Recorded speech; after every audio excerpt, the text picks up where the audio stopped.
Millennial first-time home buyers feel impact of new mortgage rules. So, stricter lending rules meant to cool the country's red-hot housing market took effect this week. That they did. What was the change, though? What effectively had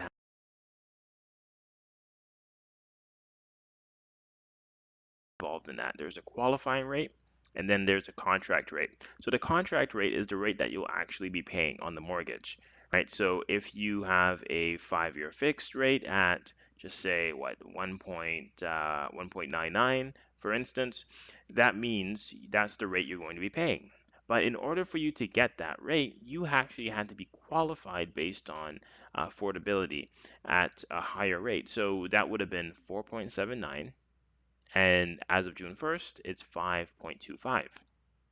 So that change in rate actually created a drop in affordability or a maximum mortgage of about 5%.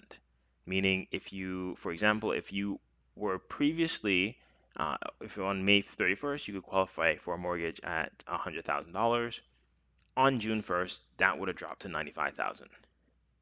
So the idea is that this would universally reduce the amount that people can use to purchase a home. I mean, it doesn't take into consideration a lot of the other factors that go into the people's ability to collect the resources for for their down payment, gifts from families, things of that nature to kind of compensate for the deficit that's being created. But maybe the hope is that people maybe feel dejected enough so that they're not trying to bid up these homes anymore because now they realize that affordability is outside of the realm of possibility for them. Anyways, so let's take a look at how some people feel about this, specifically millennials, because they are being crushed by this market. So, in a recent CTV News report, 21-year-old Connor Stroh and said that the new mortgage stress test, which increased qualifying rate to 5.25% from 4.79%, has made entering the housing market as a first-time home buyer impossible right now. The down payment was scary enough as it is, but now the stress test being raised makes it even harder. Stroh, a graduating university student, told CTV, I am either going to have to go to the bank of mom and dad for help or find a couple of co-signers. It's definitely intimidating. I still have a couple of years to go, but I hope it's not too hard.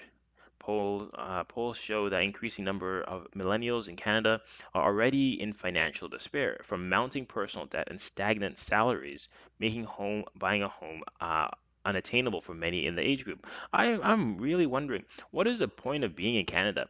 A lot of people keep telling me that there's a lot of opportunity and wonderful things here, but you take a look at the numbers. You take a look at the recent job numbers.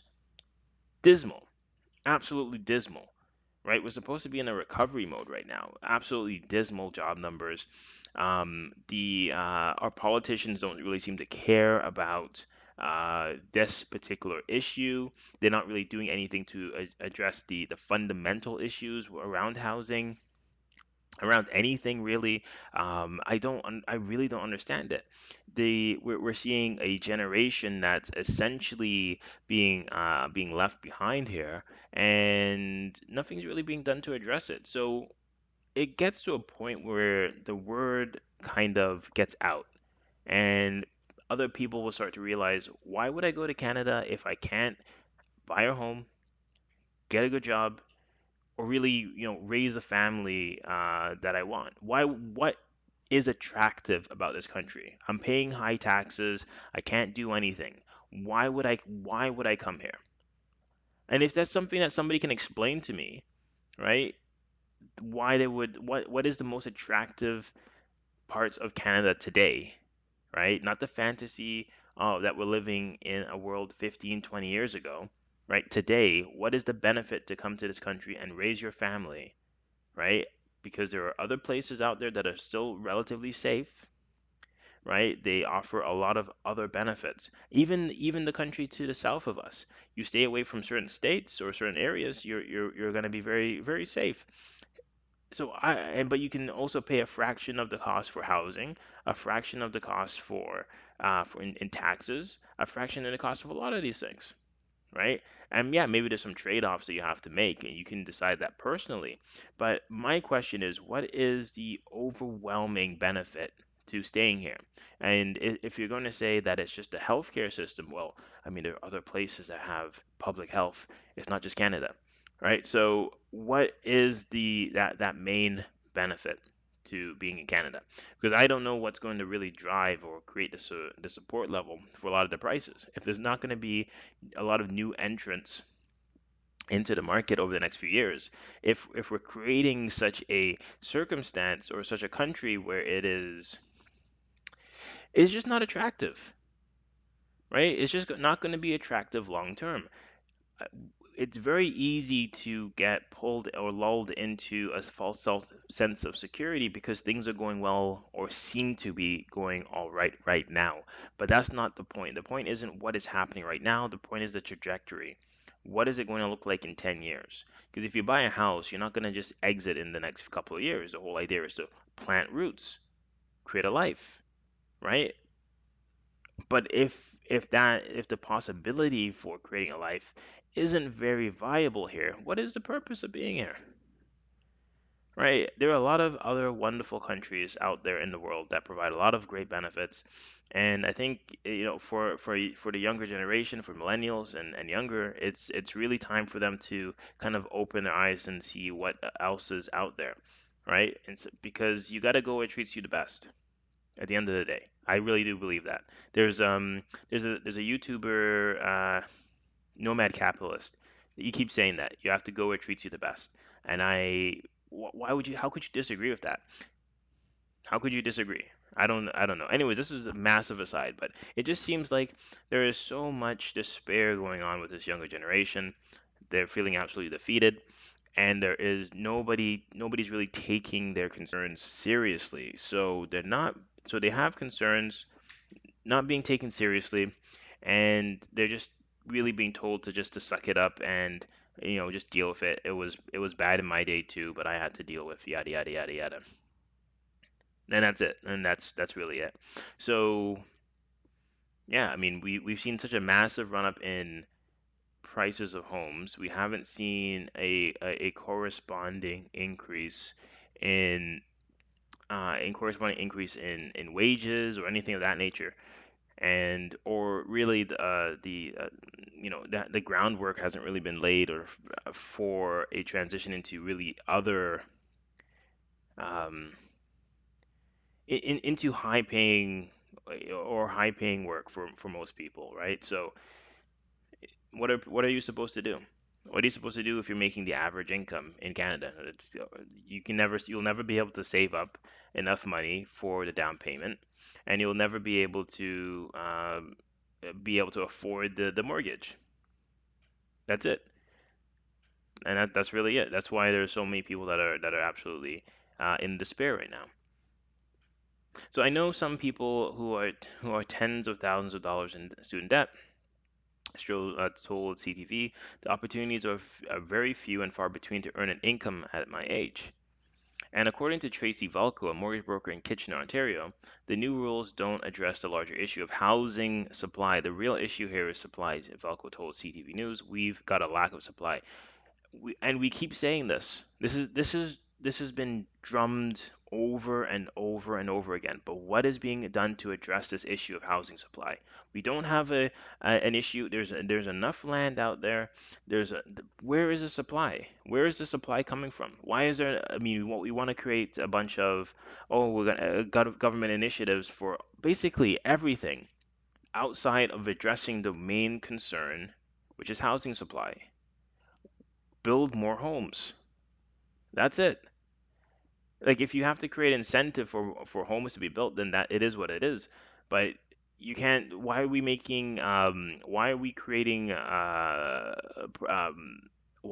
programs for people to get into to homes when all that's going to do is continuously increase the price of those homes because there's fewer the, there's the same supply, but now we have more people that have more money to buy those homes. Well, I mean, what happens when demand goes up and supply doesn't go up correspondingly? We got an increase in prices. right? So much so that it's even spilling into all these other areas too. All these what would be non-prime markets, right? So these outside of the GTA, absolute craziness. And then we don't really have any adequate responses from any official. So what's going to happen? What's going to happen? I mean, we have a I don't like using the term crisis. I don't think it's really a crisis, but it is an issue, right? This is an issue that was created by a lot of government or federal policy. So what are we going to do to address it? What are they going to do to address it? How are they going to create? Because this is something that's really completely outside of the citizens' hands, right? If they continue to create these programs that create these incentives that manipulate the market, what can you do as an ordinary citizen besides voting these people out and putting people in that actually know what they're talking about, which doesn't seem to be any politician, right? So I don't know. We're really stuck in all of us as citizens are really stuck in a kind of a bad place. Like it doesn't seem like there's anybody that really cares. So we'll see what happens. We'll see what happens. Anyways, oh, and what's the last bit here? So her advice for first-time home buyers. I don't know why they keep saying just first home buyers. I don't like that. First-time home buyers. Uh, However, is to have a financial plan and work through options with a broker. My advice is to stay positive and make sure you are speaking to a mortgage professional about where your financing is at, she said. Well, I mean, that's not bad advice. That's very generic, and generic advice is usually good because it at least gives you a starting point. Why not have that conversation with a professional? That being said, there are a lot of options to avoid the stress test, but that's only if you have 20% down. If you lack the down payment, there are very few options available for you. If you have a down payment, if you have the equity, then there's a lot of options. But if you don't have the equity, there are very few options available. So equity is probably the number one thing, right? If you can create a situation where you can have enough money to put as a down payment, then there's some options that can be available for you. But if that's not the case, I don't know. You just have to be very, very realistic. There were times where I mean, there's a lot of immigrants in Canada, right? And the reason is there are a lot of immigrants in Canada is because people came here looking for something better, looking for more opportunity for themselves, not just for themselves, but also for their families. They were in a situation where they felt, you know what, there's more, I can have more for myself and my family if I just go to the right place. And so they made the sacrifice. They whatever money they had, they brought with them. They came to these shores to do something, and a lot of people have done very well. And the question going forward is what is required to continue to do well in Canada? What is required, right? And do you think that you have that opportunity there for yourself and for others? And if that's not the case, don't feel bad leaving. Why should you? You have to go to wherever is treating you the best. And if this is not the if this country if these politicians are going to continue to have apathy towards your issues, if this country is going to continue to create the situations in which burden their citizens, then yeah, maybe it's not the best place for most people. Maybe other places need to be looked at or entertained more seriously. That's just my thoughts, anyways. Let me know what you think, because the frustration that I'm getting from a lot of my clients is really, really crazy, right? It's just you do what you can, right? They have their kids, they're worried about them. What can they afford? I don't know what's gonna happen, and maybe this is all temporary. Maybe there's a crash and things correct, or there's a correction or whatever, and then things become more reasonable again. But where's the supply? Normally, what happens is you have supply chasing the demand, then the demand falls off for whatever reason, and then there's oversupply, and then that's what corrects the prices. But there's no supply. Nothing's really being built. Housing starts aren't even really up, right? So there's nothing is really being, there's nothing that's going to really correct the situation.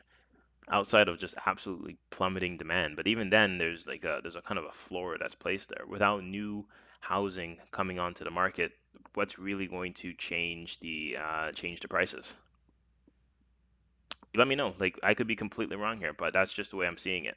So, anyways, like, share, and subscribe if you felt like this was worthy of anybody else's attention. And yeah, please do share your thoughts. I am curious. I don't want to seem like an angry man just yelling at his computer screen. Well, I don't think I'm yelling, but it is frustrating. All right.